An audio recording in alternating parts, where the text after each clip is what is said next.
Chitozi power, Danzo striker, Pika Benikila. Lenzo mani anogara kwa vimbe, vaifunga kuti ngoma haimbe, vakazombo mukoka kunimbe, vachifunga kuti zvimwe izimbe. Kwanzifungwa dzangwisho matsindi nadzo, mumba ndina shinjika tsindi nadzo, amwenda nedzenyu kutipa ndinobaya nadzo, kunyangwe pake cho ndinosunga idzo.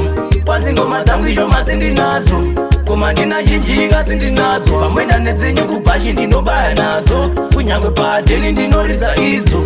Nazimo ndinyomba handina matora, kondakaiwa nepimari yekunorora, mwana ndakaita mukatora, asi moyo wangu handipendaora.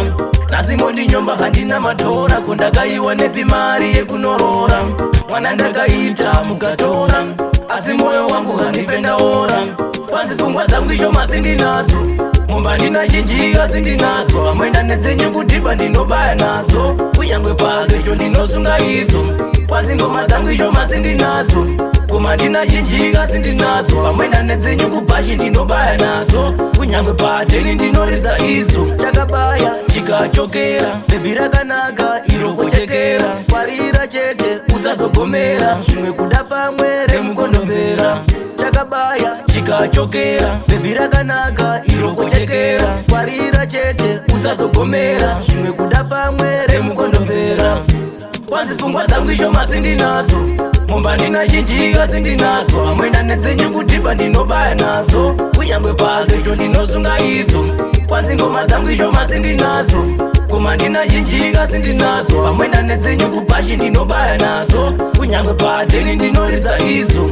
Nazimo ndinyomba handina matora, kondakaiwa nepimari yekunorora, mwana ndakaita mukatora, asi moyo wangu handipendaora. Nazimo ndinyomba handina matora, kondakaiwa nepimari yekunorora, mwana ndakaita mukatora, asi moyo wangu handipendaora. Lenzo mani anogara kwa vimbe, vaifunga kuti ngoma haimbe, vakazombo mukoka kunimbe, vachifunga kuti zvimwe izimbe. Kwanzifungwa dzangwisho matsindi nadzo, mumba ndina shinjika tsindi nadzo, amwenda nedzenyu kutipa ndinobaya nadzo, kunyangwe pake cho ndinosunga idzo.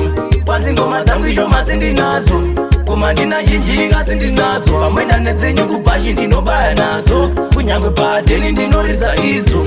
Nazimo ndinyomba handina matora, kondakaiwa nepimari yekunorora, mwana ndakaita mukatora, asi moyo wangu handipendaora. Nazimo ndinyomba handina matora, kondakaiwa nepimari yekunorora, mwana ndakaita mukatora, asi moyo wangu handipendaora.